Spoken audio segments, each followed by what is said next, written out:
하나님의 말씀은 갈라디아서 3장입니다. 어리석도다 갈라디아 사람들아, 예수 그리스도께서 십자가에 못 박히신 것이 너희 눈앞에 밝히 보이거늘 누가 너희를 꾀더냐. 내가 너희에게 다만 이것을 알려 하노니 너희가 성령을 받은 것이 율법의 행위로냐 듣고 믿음으로냐. 너희가 이같이 어리석으냐. 성령으로 시작하였다가 이제는 육체로 마치겠느냐. 너희가 이같이 많은 괴로움을 헛되이 받았느냐. 과연 헛되냐. 너희에게 성령을 주시고 너희 가운데서 능력을 행하시는 이의 일이 율법의 행위에서냐 듣고 혹은 듣고 믿음에서냐. 아멘. 우리가 주일 낮 시간에 하나님 나라에 대해서 살펴보고 있습니다. 하나님 나라에 대해 살펴보는 이유는 하나님께서 이 시대에 우리 한국교회 가운데 또 열방 가운데 이사야 하반부에 예언된 신약의 교회를 위해 예비하신 하나님의 유업을 주시기를 기뻐하신다고 확신하는데, 그 중에 하나가 하나님의 부흥이죠. 그래서 우리가 하나님께서 우리의 예배 중에 하늘을 가르시고 하나님의 무서운 임재로 우리를 덮쳐주시고 우리 가운데 임하셔서 하나님만이 하실 수 있는 놀라운 일들을 더욱 행해 주시도록 우리는 사모하고 기다리고 또 갈망하는 그러한 시간을 갖자, 그렇게 해서 우리가 나가고 있고요. 근데 그 부분을 올바로 이해하려면 하나님 나라에 대한 전체적인 개념을 우리가 이해하는 것이 매우 중요해서 지금 하나님 나라에 대해서 시리즈로 살펴보고 있습니다. 근데 하나님 나라에 대해서 살펴보다 보니까 예수님과 하나님 나라가 분리될 수 없듯이 성령님과 하나님 나라가 분리될 수 없는 거죠. 왜냐하면 하나님 나라가 성령의 능력을 통해서 이 땅에 임하고 이 땅에서 확장되어지고, 하나님 나라와 하나님의 임재는 밀접한 관계가 있는데 결국 성령을 통해 하나님의 임재가 우리 가운데 구체적으로 실현되는 것이기 때문에 하나님의 임재와 하나님의 나라는 깊이 연관되어 있지요. 그래서 우리가 성령과 하나님의 나라를 살펴보다 보니까 이 부분을 올바로 이해하려면 성령 세례와 성령 충만에 대한 올바른 이해가 우리에게 있어야, 그래야 이 부분을 올바로 이해할 수가 있어서 3주 전부터 성령 세례와 성령 충만에 대해서 지금 살펴보고 있습니다. 그래서 오늘은 구체적으로 그 두 종류의 성령 충만을 이제 살펴보므로 성령 세례와 성령 충만에 대한 이 부분을 맞추고자 합니다. 제가 쓴 책 얼마 전에 나온 기초성경부 3권 하나님과 동행하는 삶 속에 있으니까 좀 더 자세히 알기 원하시는 분은 보시라 이렇게 말씀드렸습니다. 자, 첫째, 성령이 통치하시고 다스리시는 성령 충만. 그러니까 성령 충만은 그러니까 후속적인 성령의 역사를 성경은 성령 충만이라고 부르는데, 그 중에 한 가지는 성령이 통치하시고 다스리시는 성령 충만입니다.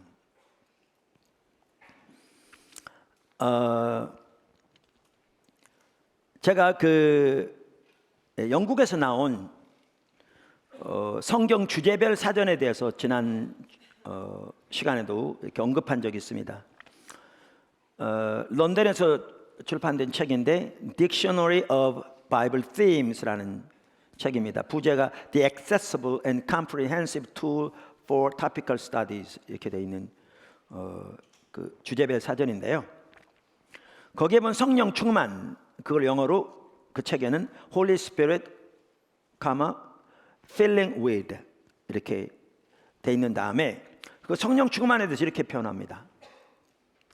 성령으로 충만케 되는 것은 인정된 예수 그리스도의 주권 아래서 하나님의 충만한 임재와 능력을 경험하는 방식으로 삼위일체 하나님의 제3위에 의해 능력을 공급받고 통제되는 것을 의미한다. 잘 표현했죠. 역시 학자들은 달라요.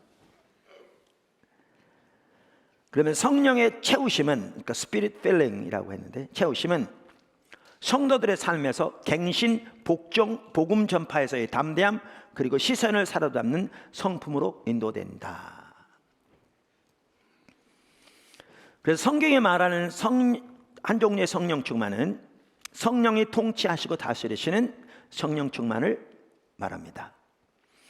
그러니까 우리가 성령님과의 깊은 교제 가운데 성령님 우리를 다스리고 통치하심으로 우리의 삶 속에 예수 그리스도의 성품이 나타나는, 성령의 열매가 나타나는, 성숙한 성품이 그 열매로 나타나는 것을 말합니다. 할렐루야. 그래서 우리는 이미 사도행전에서도 스데반과 바나바와 같은 사람들의 삶 속에서 이 부분을 이미 보았습니다. 지난 주간에.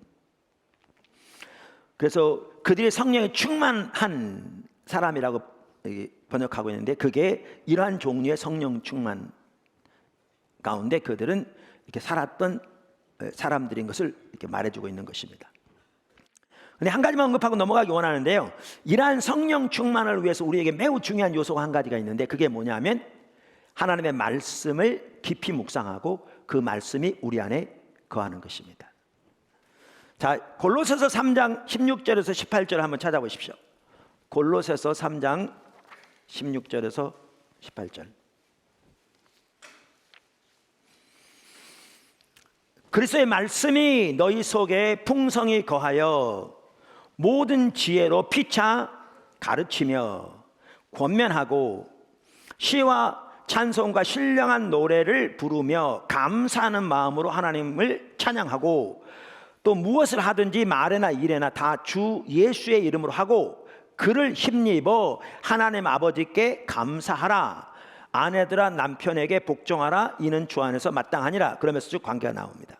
자, 여기에 보면 이 골로새서 3장 16절 이하의 말씀과 아까 우리가 살펴본 에베소서 5장에 있는 말씀이 같은 말씀이죠. 열매가. 그렇죠. 그러니까 일부는 추가되었을지 모르지만 정확하게 똑같은 열매들이 저기 언급되어 있죠. 근데 에베소 3장에서는 뭐라고 아까 성경에 써 있었냐면 성령으로 충만함을 받으라 이렇게 되어 있었는데, 여기는 지금 뭐라고 써 있습니까? 그리스도의 말씀이 너희 속에 풍성히 거하여, 이렇게 말하고 있습니다. 그러니까 이 둘을 연결해 보면 아주 중요한 한 가지를 볼 수 있습니다. 우리가 여기서 말하는 성령이 우리를 다스리고 통치하시는 그러한 성령 충만한 삶을 살기를 추구할 때 우리에게 중요한 한 가지 핵심적인 요소가 뭐냐? 하나님의 말씀이 우리 속에 풍성히 거하는 것입니다. 당연한 일이겠지만 성경은 그것을 명확하게 말해주고 있습니다.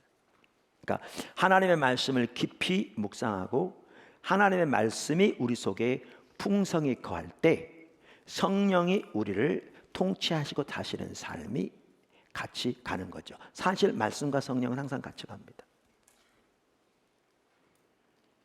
또 같이 가야 합니다. 할렐루야. 자, 그래서 성경에 보면 이와 같이 성령께서 통치하시고 다스리시는 성령 충만이 있습니다. 자, 두 번째, 능력으로 임하시는 성령 충만.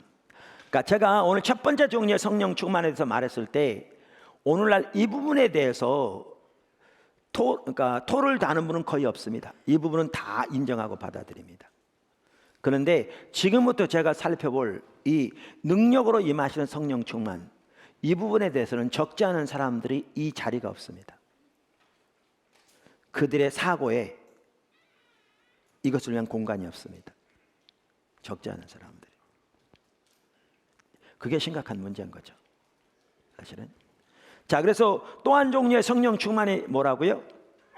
능력으로 임하시는 성령 충만입니다. 성령님이 통치하시고 다스리시는 성령 충만은 하나님의 명령입니다. 즉 그렇게 되기 위해 우리들이 힘써야 할 부분이 있다, 그 말입니다. 그러나 능력으로 임하시는 성령 충만은 한 번도 명령문의 형태로 나오지 않습니다.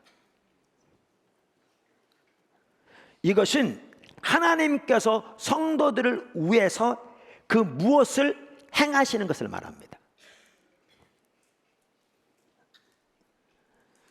성령이 통치하시고 다스리시는 성령 충만은 현재형으로서 지속적인 상태가 강조되어 있습니다. 그러나 능력으로 행하시는 성령 충만은 모두 단순 과거형으로 나옵니다. 다시 말해서 이것은 지속적인 어떤 상태를 말하는 것이 아니라 하나님께서 그때그때 행하시는 어떤 일을 말합니다. 하나님이 그때그때 행하시는 어떤 일을 말합니다. 쉽게 표현하면 하나님께서 그때그때 우리에게 성령을 부어주시는 것을 말합니다. 그걸 바꿔 말하면 그때그때 성령께서 우리에게 임하시는 것을 말합니다. 임하시는 것을 말합니다. 첫째, 능력으로 임하시는 성령 충만은 평생에 걸치는 하나의 직분이나 특정한 사역을 위해서 능력을 부어주시는 사건일 수 있습니다. 능력으로 임하시는 성령 충만은 평생에 걸치는 하나의 직분이나 특정한 사역을 위해 능력을 부어주시는 사건일 수 있습니다. 그러니까 능력으로 임하시는 성령 충만은 하나님께서 그때그때 성령을 우리에게 부어주시는 걸 말한다고요. 그렇게 표현한다면, 혹은 성령을 주시는 것을 말한다고요. 혹은 다른 말로 표현하면 그때그때 성령께서 우리에게 능력으로 임하시는 것을 말하는데, 무엇을 위해서 임하시는가? 평생에 걸치는 하나의 직분이나 특정한 사역을 위해 능력을 부으시기 위해 임하실 수 있다, 그 말입니다. 할렐루야. 우리는 이에 대한 좋은 예를 누가복음 1장 15절에서 17절 사이에서 볼 수 있습니다. 누가복음 1장 15절. 누가복음 1장은요 침례 요한 혹은 세례 요한의 탄생에 대해서 주신 말씀이죠. 그러면서 누가복음 1장 15절 이렇게 말합니다. 이는 그가, 침례 요한을 말합니다. 그가 주 앞에서 큰 자가 되며 포도주나 독한 술을 마시지 아니하며 모태로부터 성령의 충만함을 받아. 자 보십시오. 모태로부터 어떻게 해서? 성령의 충만함을 받아. 모태로부터 성령의 충만함을 받아서 어떻게 한단 말인가? 이스라엘의 자손을 주 곧 그들이 하나님께로 많이 돌아오게 하겠습니다. 그가 또 엘리야의 심령과 능력으로 주 앞에 먼저 와서 아버지의 마음을 자식에게 거스르는 자를 의인의 슬기에 돌아오게 하고 주를 위하여 세운 백성을 준비하리라. 자, 여기에 보면 침례 요한이 어머니의 모태로부터 성령의 충만함을 받을 것이라고 말하고 있습니다. 그렇죠? 자, 그러면 여기에 이 성령 충만이 어떤 성령 충만을 말합니까? 아까 우리가 살펴본 대로 성령님이 우리를 통치하고 다스리시는 그런 성령 충만을 의미할 수 없습니다. 왜냐하면 뱃속에는 아기가 의식도 없는데 어떻게 성령과 친밀한 교제 가운데서 그분의 통치 가운데 온전히 순복함으로 그 성령님이 그를 다스리고 통치하는 삶을 그가 살 수 있겠습니까? 그건 전혀 그 말이 아니죠. 그러면 이걸 뭘 말합니까? 바로 이어나오듯이 그 사역을 감당할, 그 소명을 감당할 성령의 능력이 그가 그의 어머니의 모태에 있을 때부터 부어질 거라, 그 말입니다. 하나님께서 예레미야를 그가 어머니의 복중에 있을 때 택하신 것처럼 그 말인 거죠. 우리는 사도행전 9장 17절에 나오는 사도 바울의 경우에도 그 부분을 볼 수 있습니다. 사울, 이제 나중에 바울 된 자죠. 그가 바리새인으로서 살기가 등등하여 예수 믿는 모든 사람들 잡아가두고 또 죽는 데 내어주기 위해서 이제 다메섹까지 원정했잖아요. 가는 중에 부활하신 예수님이 그 모든 영광으로 그에게 나타나셨습니다. 우리가 이미 살펴봤습니다. 그가 그 하나님의 영광의 빛 앞에 눈이 멀게 되고, 그러면서 자기는 그 이단의 괴수라고 생각했던 그 예수님이 하나님의 영광으로 덧입혀진 신적인 존재인 것을 발견한 순간 엄청난 충격이 있었겠죠. 그래서 이제 사람들에게 이끌려서 다메섹으로 들어가서 이제 금식하며 기도하고 있었습니다. 이때 예수님께서 아나니에게 찾아와서 사울에 대해서 말씀하시고 그가 있는 곳을 알려주시고 가서 기도해 주라고 그랬습니다. 그래서 아나니아가 가서 그를 위해 기도하는 내용이 이제 여기에 나옵니다. 9장 17절. 아나니아가 떠나 그 집에 들어가 그에게 안수하여 이르되, 형제 사울아, 주 곧 내가 오던 길에서 나타나셨던 예수께서 나를 보내어 너로 다시 보게 하시고 성령으로 어떻게 한다? 충만하게 하신다. 그런데 이 성령 충만이 뭘 말하는가? 바로 능력으로 그에게 임하실 것을 말하는데, 앞으로 그의 사역을 위한 능력이 부어지는 것을 의미할 수 있습니다. 여기 보시면,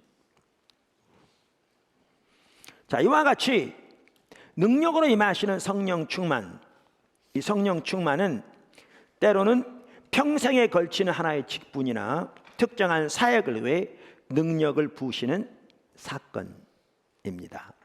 두 번째, 성도들 안에서 중요하고 급한 필요를 채우거나 성도들을 통해 영적으로 긴급한 일을 성취하기 위해 성령께서 즉각적으로 특별하게 임하시는 사건일 수 있습니다.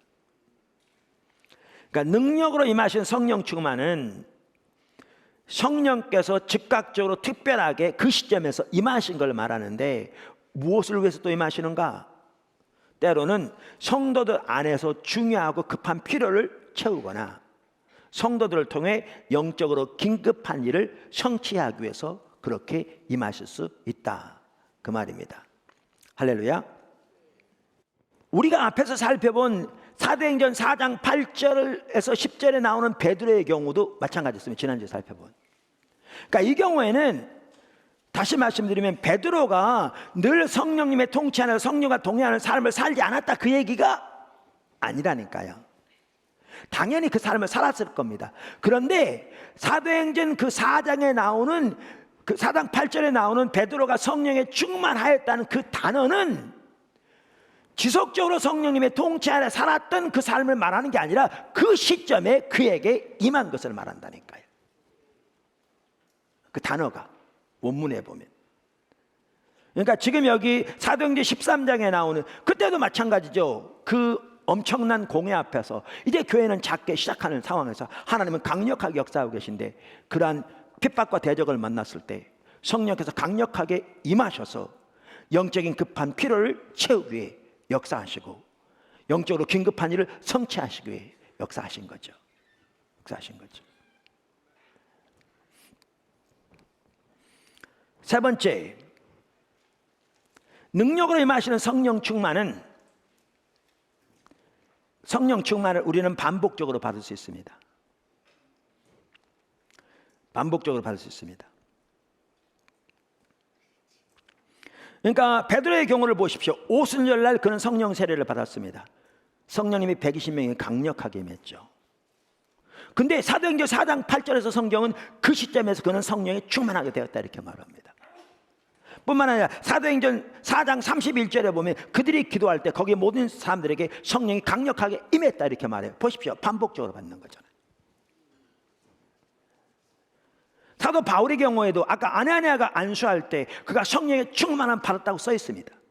근데 동시에 사도행전 9장 17절 아까 나왔었고, 사도행전 13장 9절에 보면 바보섬에서 우리가 살펴본 대로 그가 그 시점에서 성령의 충만함을 받았다, 이렇게 말하고 있죠. 그러니까 능력으로 임하신 성령 충만은 우리가 반복적으로 받을 수 있습니다. 오늘 본문 말씀, 제가 일부 예배 때는 다른 본문을 읽었었는데요. 왜 이 구절을 읽었냐면, 우리가 지난번에도 읽었던 구절이죠. 갈라디아 3장.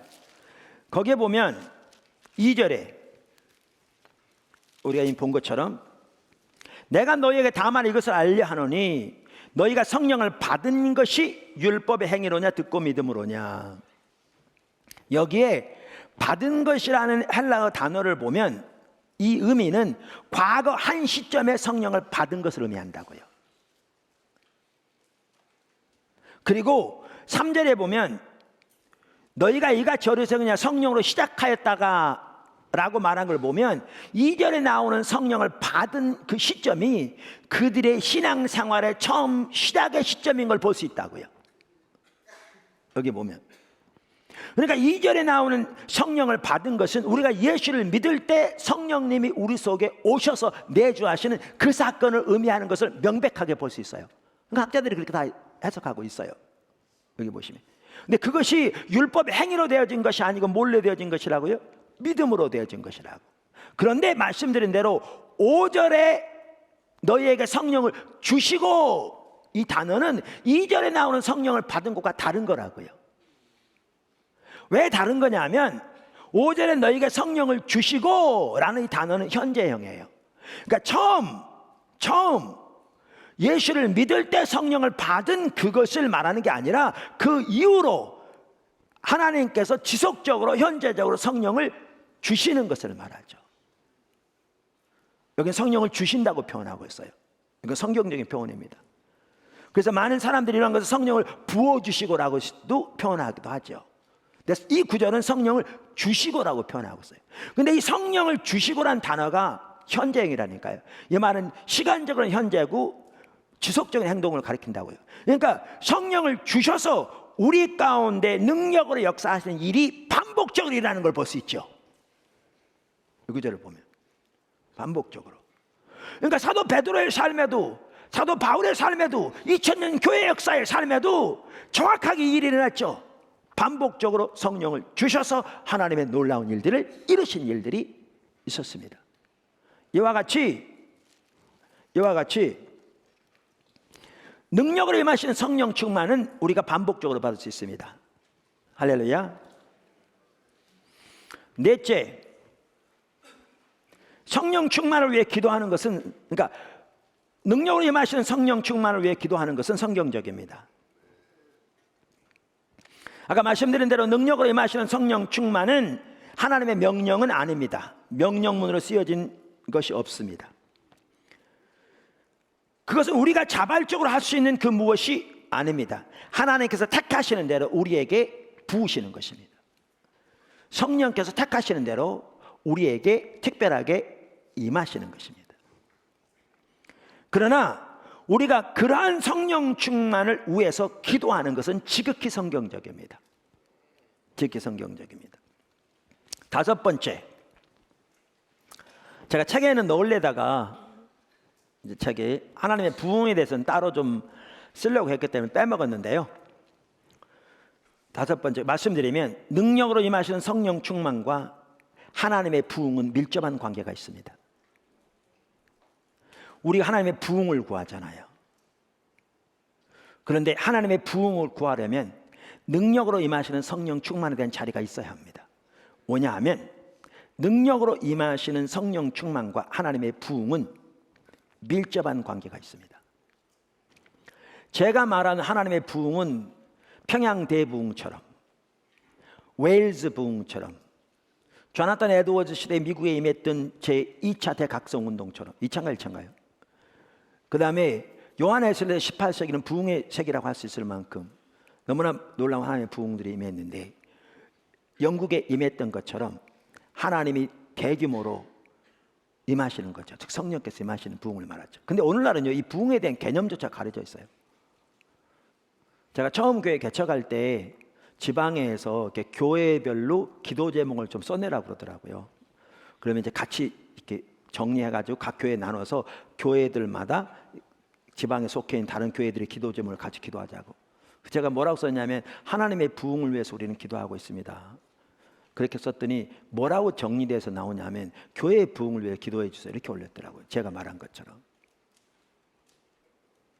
우리가 오늘날 하나님의 부흥 그러면요, 심지어 목회자들도 많은 분들이 그럴 정도니까 많은 성도들은 그걸 뭘로 생각하냐면 교회 성장으로 생각해요. 숫자적인 성장. 전혀 그걸 말하는 게 아니죠. 하나님의 부흥이 임할 때마다 이런 영혼들이 대규모로 하나님께 돌아왔어요. 그 열매로. 그런데 교회 숫자적인 성장이 부흥을 의미하진 않아요. 지금 금방 설명한 것처럼. 그러면 하나님의 부흥이 뭔가? 부흥이 여러분, 하나님의 부흥은 무엇보다 성령의 부어주심이에요. 하나님의 부흥의 정의가 성령의 부어주심이라고요. 다시 말할까요? 하나님의 부흥의 정의가 성령의 부어주심이라고요. 조나단 에드워즈 목사님은요, 아주 유명한 분이셨잖아요. 그의 책 겸손한 사도에서 부흥을 하나님의 부어주심으로 표현했습니다. 영어로 말하면 The outpouring of the Holy Spirit. 로이드 존스 목사님도 조금 더 제가 좀 더 많이 인용하겠습니다만은 그의 책 부흥에서 부흥을 어떻게 이해했느냐 이렇게 얘기했습니다. 그것은 성령의 부어주심 또는 성령 세례에 대한 문제입니다. 자, 제가 먼저 설명을 할게요.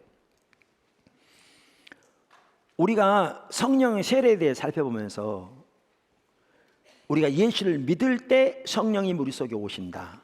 그것을 성령 세례라고 부른다. 우리가 쭉 설명드렸잖아요. 쭉 성경적으로. 그러면 제가 로이드 존스 목사님은 그렇게 이해하지 않는다. 내가 얘기를 했어요. 근데 로이드 존스 목사님도 우리가 예수를 믿을 때 성령님이 우리 속에 오셔서 내주하신 걸 당연히 받아들이죠. 그렇게. 근데 이게 성령 세례. 그다음에 저는 뭐라고 표현하고 있는가 하면 성령 그의 후속적인 성령 역사를 성경은 성령 충만이라고 부르는데 성령 충만은 두 종류가 있다. 성령님 우리를 다시를 통치하는 그 성령 충만이 있고 성령이 능력으로 임하시는 성령 충만이 있는데 로이드 존스 목사님은 똑같은 이해를 가지고 있대. 이 능력으로 임하시는 성령 세례를 성령 충만을 그분은 성령 세례라고 이해해요. 무슨 말 아시겠죠? 정확하게 같은 이해를 가지고 있는데 근데 그분은 제가 말한 능력으로 임하시는 성령 충만을 성령 세례라고 이해해요. 그래서 이렇게 말하는 겁니다. 부흥을 그것은 성령의 부어주심 또는 성령 세례에 대한 문제입니다. 그 뜻이에요.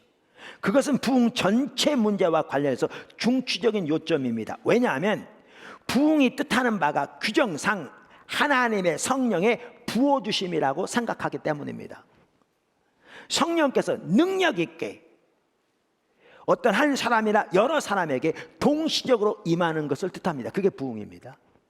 그래서 하나님의 부흥은 하나님께서 한 교회에, 한 지역에 혹은 여러 지역에 한 국가 전체나 때로는 여러 국가에 동시에 하나님의 성령을 대규모로 부어주시는 걸 말합니다.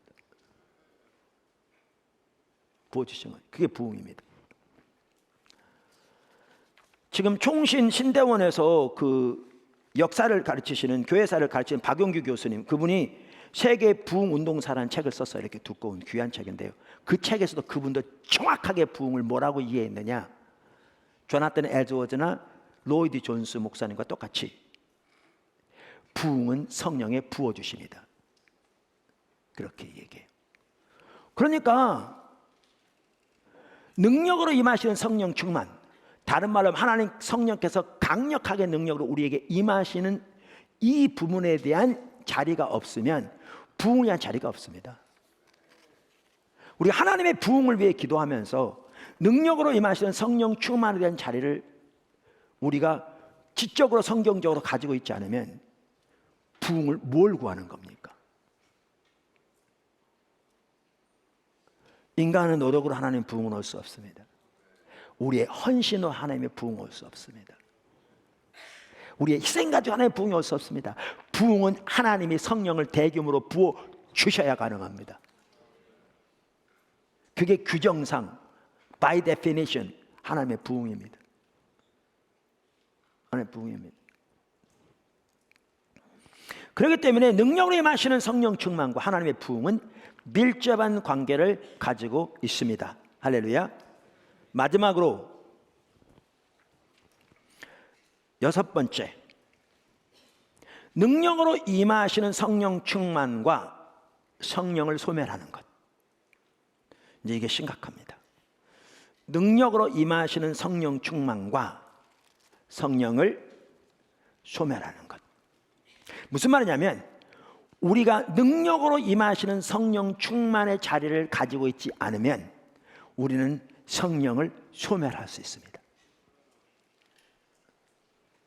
성령을 소멸할 수 있습니다. 우리가 이 부분을 이제 살펴보았는데 책에 나왔습니다만 우리가 그때 시리즈 살펴볼 때 기초성경 3권을 그때는 제가 성령 충만과 성령 세례에 대해서는 안 살펴봤어요. 일부 제가 넘어갔었거든요. 근데 그때 성령님에 대해서 성경이 하지 말라고 강력하게 명령하고 있는 두 가지를 이미 살펴봤어요. 그렇죠? 성경은 성령님에 대해서 하지 말라고 하는 것이 두 가지가 있어요. 하나는 뭐죠? 성령을 근심케 하지 말라고 말하고 있고요. 또 하나는 뭐라고 말하고 있죠? 성령을 소멸하지 말라고 말하고 있어요. 이 둘이 다르다고 말씀드렸어요. 둘이 다르다. 그러면 성령을 근심케 하지 말라는 말은 뭐냐? 그것은 내주하신 성령과 동요하는 삶과 관련돼요. 사실 그 문맥을 보아도 너희가 그리스도의 날까지 성령으로 인치심을 받았으니, 이 성령으로 인치심을 받았다는 말은 우리가 예수를 믿을 때 성령이 우리 속에 오셔서 내주하신 것을 말하는 것을 우리는 고린도서 1장 21절을 보아도 알 수 있어요. 받았으니 너희는 감히 성령을 근심하게 하지 말라, 이렇게 돼 있거든요. 감이란 말은 제가 집어넣은 건데 그 의미가 그렇다고 말해요. 거기 여러분 보세요. 제가 이사야서 63장에 보면 이사야의 기도가 나와요. 이사야 62장에서 하나님께서 하나님의 약속을 이루실 때 기도하는 자들을 세우실 것을 말하고 있는데, 그리고 이제 63장에 보면 이사야 자신의 기도가 나와요. 근데 거기에 보면 뭘 할 수가 있는가 하면, 하나님께서 이스라엘 백성들을 애굽에서 건져내실 때 거기에 성령을 두셔서 성령으로 하여금 인도하게 하신 것을 볼 수 있어요. 볼 수 있어요.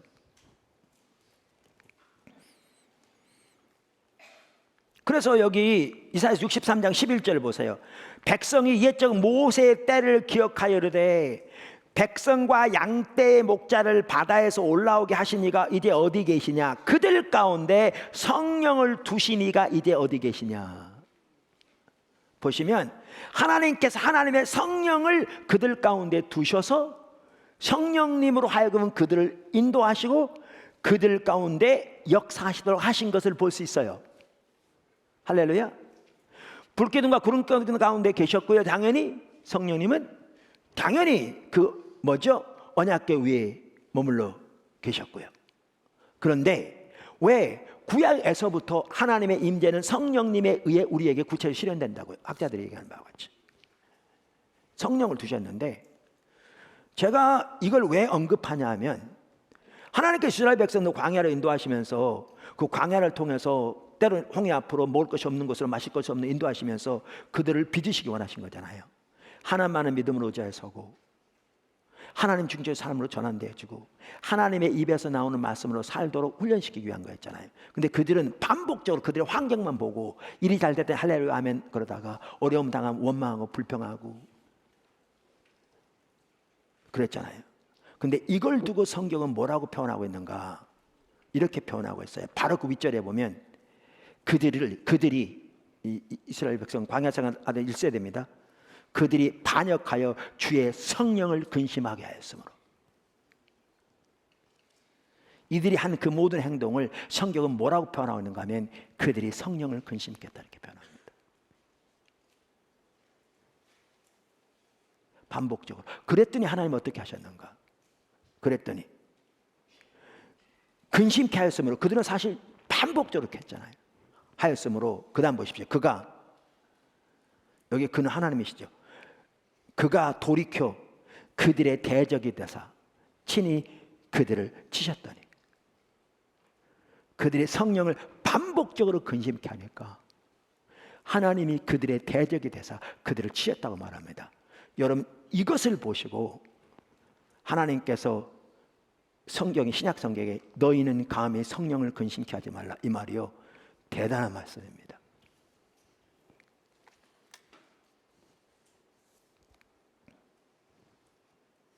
우리 안에 오셔서 우리 인도하시고 지도하시고 우리를 하나님의 길로 이끄시게 우리를 빚어가시고 우리를 오직 하나님만 의지하고 사는 삶으로 우리를 세워가시고 하나님의 친밀한 교제 가운데 그분의 인도를 깨닫고 그분의 인도하시는 순종한 삶을 살 뿐만 아니라 오직 믿음으로 주님만 의지하여 살고 하나님 중적인 삶으로 하나님 백성의 삶을 살아가도록 우리의 환경과 관계를 통해 우리를 빚어가시고 인도해 가시는데, 오늘날 우리들은 광야 생활하는 1세대처럼 우리의 환경에 따라 우리의 관점으로 우리의 일이 잘 되든 할렐루야 아멘 하다가 우리의 관점에서 우리의 마음에 들지 않으면 원망 불평 온갖 이런 걸 쏟아놓으면서도 이것이 우리 가운데 계신 성령님을 그토록 반복적으로 심각하게 근심케 하고 있다는 사실을 우리는 전혀 모르고 있는 거죠. 이게 무서운 얘기입니다. 그러니까 하나님이 그러신 거라니까요. 너희는 그리스도의 날까지 성령으로 인치심을 받았으니, 그래서 어떤 영어 성경에 그렇게 써 있더라. You dare not to, 그렇게 돼 있대. 너희는 감히 성령을 근심케 하지 말라. 정말 이걸 들을 때 제 자신 들으면 제 자신 정말 두렵고요. 그러니까 사실 하나님을 경외함으로 서야 돼요, 우리가. 이렇게.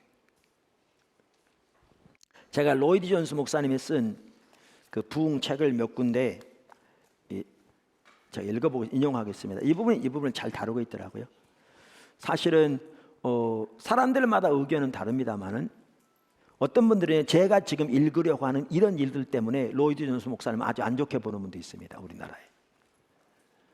근데 세계적으로 볼 때 세계적으로 아주 귀했던 이분 돌아가셨는데 복음주의 리더 중에 한 분이 이분인 것은 다 인정하는 거거든요. 근데 지금 제가 읽으려고 하는 이런 것 때문에도 그렇겠죠. 때문에 그 의견을 달리하는 분들은 이분을 별로 안 좋게 보는 분도 있습니다, 우리나라에도. 이렇게 얘기합니다, 그분은. 어떨 때는 성령의 역사를 어떤 사람들은 히스테리로 몰아세우는 거죠. 그러면서 이제 그걸 쭉 이제 반박하고 난 다음에 이렇게 말합니다. 그러나 성령의 역사를 히스테리로 돌리지 않으면서도 성령을 소멸하는 똑같은 죄를 범하는 것 같은 사람들이 있습니다. 그들은 다음과 같이 논중합니다. 성령 세례는 비체험적인 것이다. 성령 세례는 거듭날 때, 곧 중생할 때 누구에게나 일어나는 일이다. 그러므로 중생한 사람은 누구나 성령의 세례를 받았다. 우리는 다 이 세례를 받았다. 그러면서 그렇다, 그것은 성령 세례였다. 그러나 우리는 지금 다 그것을 갖고 있다. 그러니까 사도행전 2장의 그 얘기가, 그것은 무의식 속에서 일어나는 일이고 잠재적인 의식 가운데 일어나는 것이다. 우리가 믿어 중생하는 순간에 성령 세례를 받았다. 그래서 몸에 우리를 연합시키는 하나님의 역사를 할 수 있다. 그것이 바로 성령 세례다. 저도 똑같이 믿습니다, 이 부분은. 아까 이미 살펴본 것처럼. 그러므로 다른 성령의 세례를 위하여 기도하는 것이나 교회에 성령을 부어달라고 하나님께 구하는 것이나 성령으로 교회를 새롭게 해주시고 능력의 세례를 달라고 간구하는 일은 소용없다, 이렇게 주장한다는 거죠. 성령을 받았기 때문에 이분이 말하는 성령 세례, 제가 말하는 능력으로 임하셔 성령 충만, 성령을 부어주시도록, 능력을 부어주시도록 구하는 것은 소용없다고 믿는 거죠. 이미 다 받았으니까. 그리고 그것은 잠재적인 것이 일어나는 것이고 비체험적인 것이다.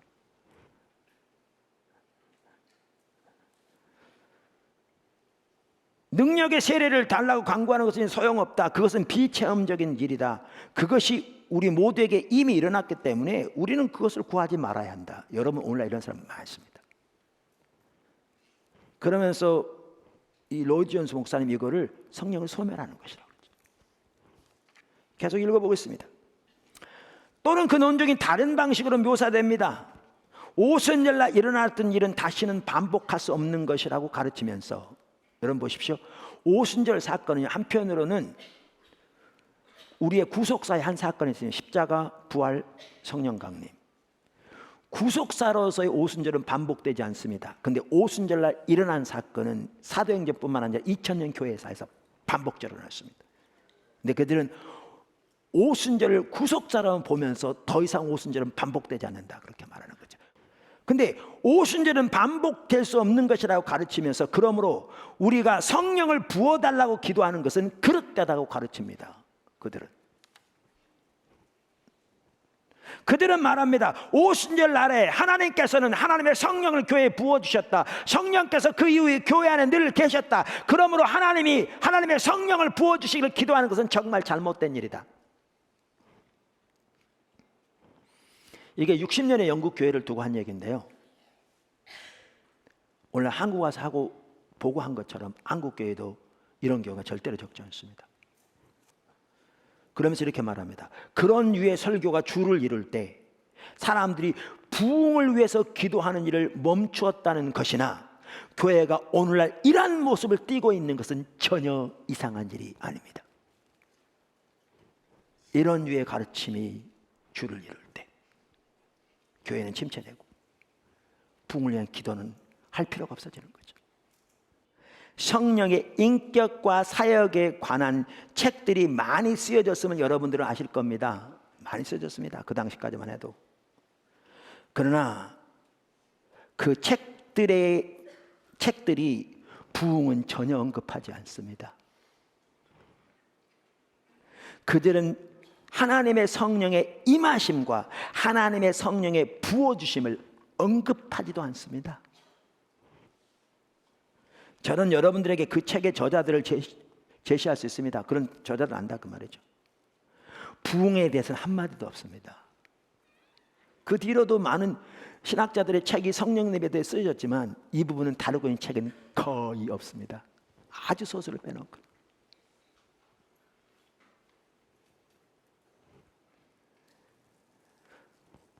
자, 계속 제가 로이드 존스 목사 믿습니다. 어째서 그럴까요? 제가 묘사한 그 가르침 때문입니다. 그들은 더 이상 부흥을 믿지 않습니다. 그저 성령의 충만함을 받으면 된다고 생각하고서, 그러니까 그 말한 그 성령 충만을 말하면, 첫 번째, 교회 전체가 그래 한다고 권하고 있습니다. 갑자기 성령께서 사람들에게 임하신다는 것은 생각지도 않습니다. 갑자기 성령, 그러니까 임하신다는 생각지도 않습니다. 성령께서 부흥 때 행하시는 방식으로 놀라운 신 역사를 일으키신다는 것을 전혀 염두에 두고 있지도 않습니다. 그들은 학자로 책을 쓰면서도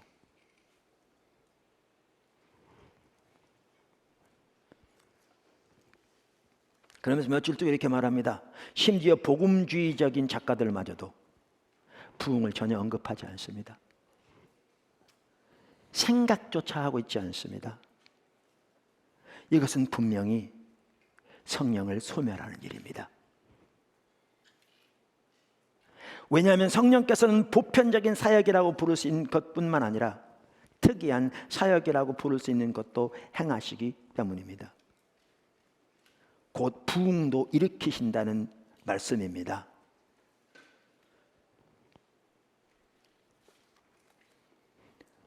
이게 능력으로 임하시는 성령 충만입니다. 그리고 보십시오. 이 능력으로 임하시는 성령 충만과 현존하는 하나님 나라가 밀접한 관계가 있습니다. 그러니까 우리가 현존하는 하나님 나라를 얘기하면서 능력으로 임하시는 성령 충만을 제해놓을 수가 없습니다. 제해놓을 수가 없습니다. 그래서 우리가 성령 충만과 성령 세례와 성령 충만에 대한 부분을 이번에 살펴보았던 것입니다. 세 차례에 걸쳐서. 우리는 여기에 조화가 중요합니다. 말씀과 성령의 조화. 아까 성령이 우리를 다스리고 통치하신 삶만 하더라도 말씀과 성령의 조화가 이루어지잖아요. 뿐만 아니라 성령 세례와 성령 충만의 조화가 필요합니다. 우리가 그래서 성령의 통치 가운데 살아야 합니다. 추구해야 합니다. 그래서 성숙한 인품이 나와야 되고, 저도 너무너무 부족하고요. 우리 모두 부족하는데 그 사람을 사랑에 추구해야죠. 근데 동시에 우리는 능력으로 임하시는 성령 충만에 대한 자리를 가지고 성령께서 우리 가운데 오셔서 성령님만 하셨던 일 우리 가운데 이루심으로 우리를 자유케 하시고 우리를 회복시켜 주시고, 특별히 하나님의 부흥으로 이 땅 가운데 임해 주시고 교회를 정결케 하시고 하나님의 부흥을 땅에 벌쳐 기도해야 합니다. 그걸 사모해야 합니다. 이게 전체가 균형 잡히게 있어야 합니다. 그게 성경이 말하는 바고 그게 초대교회가 살았던 삶입니다.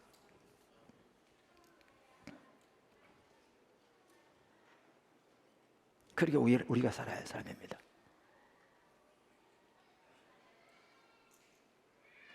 그렇게 우리가 주님의 은혜를 구하고 주 앞에 서는 저와 여러분 되기를 주님으로 축원합니다.